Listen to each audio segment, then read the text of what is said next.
Hello everyone, welcome to English academy. English academy की इस video में आज हम स्टेट पीआरटी टीजीटी के अंदर जो इंग्लिश के जो मोस्ट रिपीटेड क्वेश्चन हैं उनको स्टडी करेंगे। आज की इस वीडियो में हम 15 क्वेश्चन को सॉल्व करेंगे। उम्मीद करता हूँ ये सेशन आपको पसंद आएगा। मेरा नाम प्रदीप कुमार है और मैं पिछले 10 सालों से एज ए इंग्लिश टीचर के रूप में कार्य कर रहा हूँ। यदि आपको मेरा कंटेंट पसंद आए तो चैनल को सब्सक्राइब जरूर करना। तो शुरू करते हैं आज की वीडियो का पहला क्वेश्चन। हमने इसके अंदर एरर को फाइंड करना है। पहला जो क्वेश्चन है फाइंड द एरर। इसके अंदर है ना जो प्रीवियस क्वेश्चन है जो मोस्ट रिपीटेड है, मैंने उनको क्वेश्चन को सॉर्ट करके लिख लिया है। फाइंड द एरर, इसके अंदर हमने एरर को आइडेंटिफाई करना है। He entered the room from the window. तो ए, बी पार्ट, सी पार्ट और डी पार्ट हमने इसके अंदर एरर बताना है। He entered the room from the window या फिर नो एरर। तो इसके अंदर हमने एरर क्या है, एरर है पार्ट सी के अंदर। ठीक है, उसने क्या है कमरे के अंदर विंडो से प्रवेश किया। तो फ्रॉम नहीं आता, फ्रॉम की जगह आएगा थ्रू, THROUGH। फ्रॉम की जगह क्या आना चाहिए, थ्रू आना चाहिए। थ्रू का मतलब में से, उसने खिड़की में से रूम के अंदर एंट्री की। तो फ्रॉम यहाँ पर गलत है। सेकंड क्वेश्चन देखते हैं। A pair of 2 birds were seen flyings. एक जो है पेयर था एक पक्षियों का, वो देखा गया फ्लाइंग करते हुए high in the sky, sky के अंदर, over the city at night. मतलब सिटी के ऊपर है ना रात को एक पक्षियों का जोड़ा क्या कर रहा था, फ्लाई करते हुए देखा गया। इसके अंदर क्या ए पार्ट में गलती है या बी पार्ट में या फिर सी पार्ट में या फिर नो एरर। तो इसके अंदर एरर ढूंढते हैं। ए पेयर ऑफ 2 बर्ड्स, पक्षियों का एक जोड़ा सिंगुलर होता है। क्या होता है, singular. A pair of birds को सिंगुलर कंसीडर किया जाता है, इसलिए जो वर्ब आई है वर, ठीक है, वर के साथ सीन, इसका मतलब ये पैसिव फॉर्म में है। वाज वर्ब के साथ है, अगर ये एक्टिव फॉर्म में होता तो आपको आईएनजी मिलता, वाज वर्ब के साथ आईएनजी मिलता। अब वर सीन है तो इसका मतलब ये वाक्य पैसिव फॉर्म में है। तो ए पेयर ऑफ 2 बर्ड्स सिंगुलर को सिंगुलर कंसीडर किया जाता है, इसके लिए इसके साथ वर्ब जो है हेल्पिंग वर्ब जो है वर नहीं आएगी, क्या आएगा, वाज आएगा। तो सही आंसर आ जाएगा a pair of 2 birds was seen flyings high in the sky over the city at night. तो पोर्शन जो बी है, बी के अंदर गलती है, वर की जगह आएगा वाज। थर्ड क्वेश्चन है his father would rather die than to beg from door to door. यानी उसके पिता क्या है, डोर टू डोर बैग करने की बजाय मरना पसंद करेंगे। क्या ए पार्ट के अंदर मिस्टेक है या बी के अंदर या सी के अंदर या फिर डी या फिर नो एरर। तो हम देखते हैं his father would rather die than to beg. यहाँ पर जो है टू के अंदर मिस्टेक है। क्यों मिस्टेक है ये देखते हैं, कंसेप्ट को क्लियर करते हैं।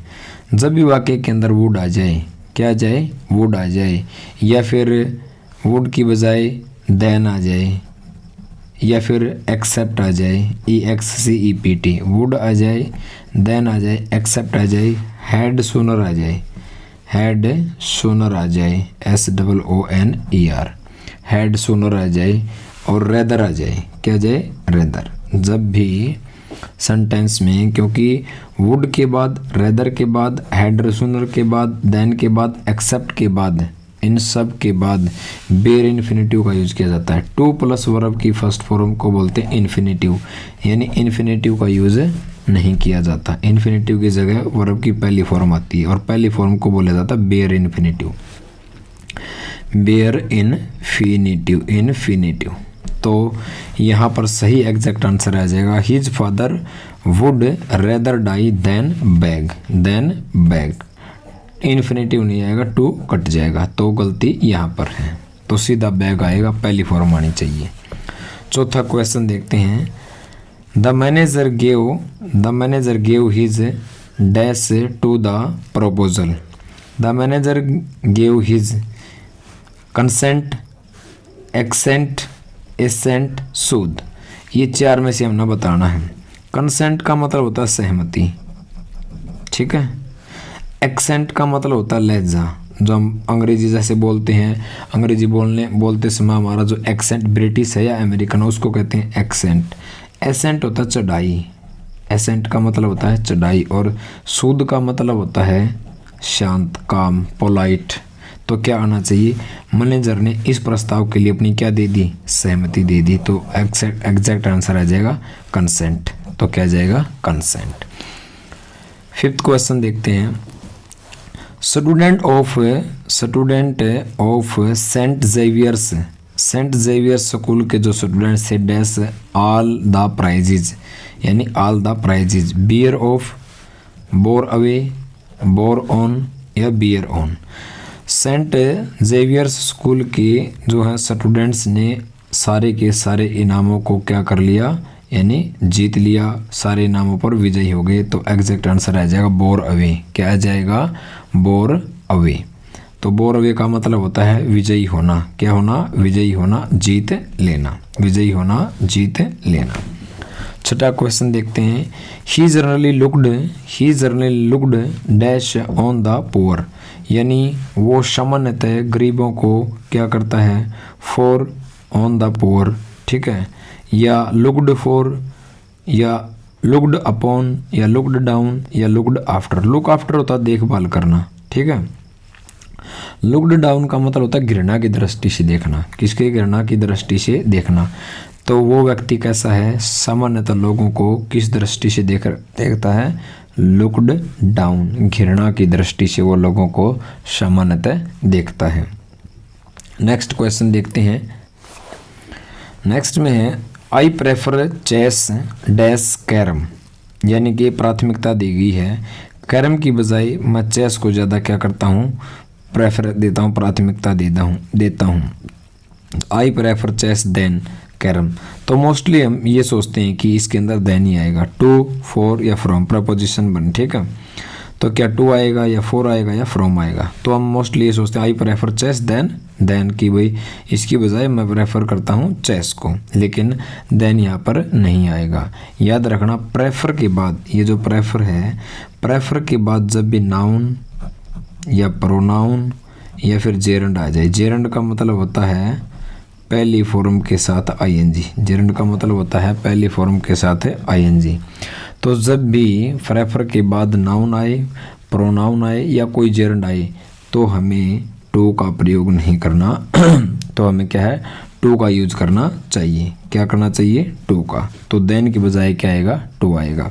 तो सही एग्जैक्ट आंसर आ जाएगा I prefer chess to carrom. I prefer chess to carrom. जैसे मैं कहूँ आई प्रेफर, ठीक है, I prefer work to rest. I prefer work यहाँ पर क्या है, एक नाउन का काम कर रहा है, ठीक है। तो क्या आ गया, टू आ गया, ठीक। जैसे मैं कहूँ I prefer you to him. I prefer you to him. Prefer के बाद प्रोनाउन है, प्रेफर के बाद क्या है, प्रोनाउन है। तो यहाँ पर देन नहीं आएगा, क्या जाएगा, टू आ जाएगा। क्या जाएगा, टू आ जाएगा। तो इस चीज़ का ध्यान रखना है। प्रेफर के बाद जब भी नाउन आए, प्रोनाउन आए या कोई जेरंड आ जाए तो आप हमेशा टू का प्रयोग करेंगे, ठीक है। नेक्स्ट है हमारा 8वां question. Unless you grease his palms he will not do your work. इसमें इडियम दे रखे है ये। जब तक क्या है, आप ग्रीज हिज पाम का मतलब होता है रिश्वत देना। क्या होता है, रिश्वत देना। जब तक तुम उसको रिश्वत नहीं दोगे, ही will not do your work, वो तुम्हारा काम नहीं करेगा। तो हमने आंसर ढूंढना है। फ्लैटर हिम, फ्लैटर होता है यानी कि उसकी चापलूसी करना, ठीक है। और जो चापलूस व्यक्ति होता है उसको साइकोफेंट कहते हैं। SYCOPHANT, साइकोफेंट पर्सन, चापलूस व्यक्ति, ठीक है। बीट हिम, क्या उसको पीटेंगे। ब्राइब हिम, तो आ जाएगा exact answer. Grease his palm का मतलब होता है ब्राइब देना। क्या करना, ब्राइब देना, रिश्वत देना। तो ये हमने 9 क्वेश्चन किए। 10वां क्वेश्चन है हमारा what is the opposite in the meanings of the given words. ये जो वर्ड्स दे रखे हैं, ऑनेस्टी, डिसेंसी, मोडेस्टी, थ्रूटफुलनेस, तो वैनिटी का हमने क्या बताना है, अपोजिट बताना है। बिल्कुल एंटोनियम्स बताना है इसका। वैनिटी का मतलब क्या होता है, वैनिटी का मतलब होता है गर्व करना, घमंड करना, ठीक है। गर्व करना, घमंड करना, ठीक। और इसका अपोजिट क्या जाएगा, ऑनेस्टी ईमानदारी, डिसेंसी या मोडेस्टी, ठीक है। तो इसका अपोजिट आ जाएगा मोडेस्टी। मोडेस्टी का मतलब होता है सादगी, ठीक है, यानी कि शालीनता। शालीनता, सादगी कह सकते हैं, शालीनता कह सकते हैं, या एक तरह से कह सकते हैं मर्यादा में रहना, मर्यादा, ठीक है। तो वैनिटी का अपोजिट क्या आ जाएगा, मोडेस्टी। नेक्स्ट है हमारा find the correctly spelled word. हमने क्या है, करेक्ट स्पेलिंग ढूंढनी है। एम्बेरेस्ड, एम्बेरेस्ड, तो एम्बेरेस्ड की मैं आपको सीधी डायरेक्ट यहीं बता देता हूँ, EMBARR EMBARRASSED, एम्बेरेस्ड। EMBARR आएगा और SS आएगा, तो एम्बेरेस्ड आप इसमें देख लो। अब EMBARRASSED, एम्बेरेस्ड, ये एग्जैक्ट इसकी स्पेलिंग सही है। EMBA इसके अंदर RR नहीं दिया, ये गलती है। इसके अंदर RR नहीं दिया, SS नहीं दिया, ये गलती है। इसके अंदर SS नहीं दिया, ये गलती है। तो एग्जैक्ट आ जाएगा ये वाली, एम्बेरेस्ड। 12वां क्वेश्चन है हमारा, choose the word which best express the meaning of the given word.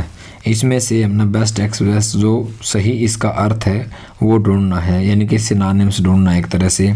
Discriminate, discrimination क्या होता है, डिस्क्रिमिनेशन का मतलब होता है किसी से भेद करना, भेदभाव करना, यानी पक्षपात करना। क्या करना, पक्षपात करना, डिस्क्रिमिनेशन करना। क्या इसका मतलब कंपेयर है, तुलना करना। कंप्रीहेंड, अंडरस्टैंड करना, समझना। डिस्कनेक्ट करना, जोड़ना, या डिस्टिंग्विश। तो इसका एग्जैक्ट आंसर आ जाएगा डिस्टिंग्विश, DISTINGUISS। डिस्टिंग्विश का मतलब होता है डिफरेंशिएट करना, DIFFERENTIATE,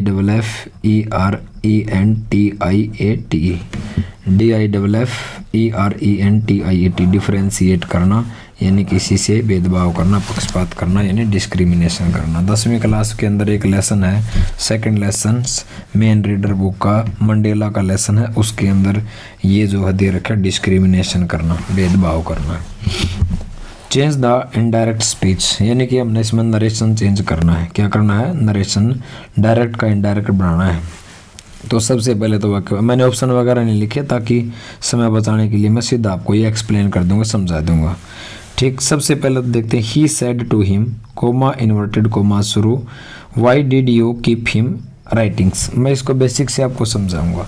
कोमा से इस साइड वाला जो हिस्सा है ना, इसको बोलते हैं रिपोर्टिंग स्पीच, ठीक है। और ये वाला हिस्सा जो इन्वर्टेड कोमास के अंदर बंद है, इसको बोलते हैं रिपोर्टेड स्पीच, रिपोर्टेड स्पीच, ठीक है। पहले तो ये बात समझो। अच्छा, ये रिपोर्टिंग स्पीच का सब्जेक्ट है, ये रिपोर्टिंग स्पीच की वर्ब है, और ये इसका ऑब्जेक्ट है। ये रिपोर्टेड स्पीच का जो है सब्जेक्ट है, ठीक है, ये इसकी वर्ब है, और ये इसका क्या है, ऑब्जेक्ट है। इस चीज़ को ध्यान में रखना है। अब हम इसको डायरेक्ट से इनडायरेक्ट बनाएंगे। पूरा का पूरा वाक्य को कहते हैं डायरेक्ट स्पीच। क्या कहते हैं, डायरेक्ट स्पीच। बनाना है इसका क्या, इनडायरेक्ट स्पीच। तो सबसे पहले देखेंगे डायरेक्ट का जब इनडायरेक्ट बनाते हैं तो हम देखते हैं 5 तरह के वाक्य होते हैं। एक तो होता है असर्टिव, साधारण वाक्य, दूसरे होते हैं इंटेरोगेटिव, प्रश्नवाचक, तीसरे होते हैं इंपेरेटिव, ऑप्टेटिव और एक्सक्लेमेटरी। पूरा नरेशन में इस 5 तरह के वाक्यों को चेंज किया जाता है। तो ये है हमारा प्रश्नवाचक वाक्य, ठीक है, क्वेश्चन मार्क है पीछे, और वाक्य है WH से शुरू, किसी से WH फैमिली, जैसे हाउ है, विच है, विहन है। जब भी वाक्य WH से शुरू होता है, जो कोमा है, कोमा की जगह हम या तो दैट लगाते हैं सिंपल वाक्य में। अगर प्रश्नवाचक वाक्य है या तो इफ लगाते हैं या फिर क्या लगाते हैं, वेदर लगाते हैं, WHETHER। लेकिन याद रखना, जब भी वाक्य WH से शुरू हो तो उसके अंदर ना तो दैट लगेगा और ना इफ या वेदर लगेगा, तो बनाते हैं। और प्रश्नवाचक है तो सैड टू को आस्क्ड में चेंज कर देंगे, तो आंसर आ जाएगा सी। सैड टू का बनाया आस्क्ड। हाँ, अगर ये वाक्य सिंपल होता तो सैड टू को टोल्ड में चेंज करते। किस में चेंज करते, टोल्ड में। वाक्य क्वेश्चन मार्क है, प्रश्नवाचक है, तो सैड टू को आस्क्ड में चेंज करेंगे, तो सी आस्क्ड हिम, ठीक है। कोमा की जगह न तो दैट आएगा, न इफ या वेदर आएगा। प्रश्नवाचक है वैसे तो आता है इफ या वेदर, लेकिन जो रिपोर्टेड स्पीच है ये WH फैमिली से शुरू है तो कुछ नहीं आएगा, तो वाई का वाई आ जाएगा। She asked him why did you. अब प्रश्नवाचक वाक्य है ना, तो डायरेक्ट से इनडायरेक्ट में चेंज करेंगे तो ये वाक्य बन जाएगा सिंपल। क्या बन जाएगा? सिंपल। ये क्वेश्चन हमारा कट जाएगा और फुल स्टॉप आ जाएगा। तो सबसे पहले लेते हैं हम इसका सब्जेक्ट, रिपोर्टेड स्पीच का सब्जेक्ट यू, और जो यू है वो सेकंड पर्सन है। कौन सा पर्सन है? Second person. और ये सब्जेक्टिव केस में है। कौन सा केस में है? सब्जेक्टिव। तो सेकंड पर्सन बदलेगा रिपोर्टिंग वर्ब केस ऑब्जेक्ट के अनुसार। किसके अनुसार? ऑब्जेक्ट। एक फॉर्मूला होता है SON 1 2 3। अगर रिपोर्टेड स्पीच का जो फर्स्ट पर्सन है वो बदलेगा रिपोर्टिंग वर्ब के सब्जेक्ट के अनुसार। रिपोर्टिंग स्पीच का सेकंड पर्सन बदलेगा रिपोर्टिंग वर्ब के ऑब्जेक्ट के अनुसार। अगर यहाँ थर्ड पर्सन है तो उसको करेंगे नो चेंज। तो यू किसके अनुसार चेंज होगा? हिम के अनुसार। ठीक है। और हिम है यहाँ ऑब्जेक्टिव केस में, और बनाना किस में है? सब्जेक्टिव केस में। तो हिम का सब्जेक्टिव केस आ जाएगा ही। ठीक है। क्या जाएगा? ही।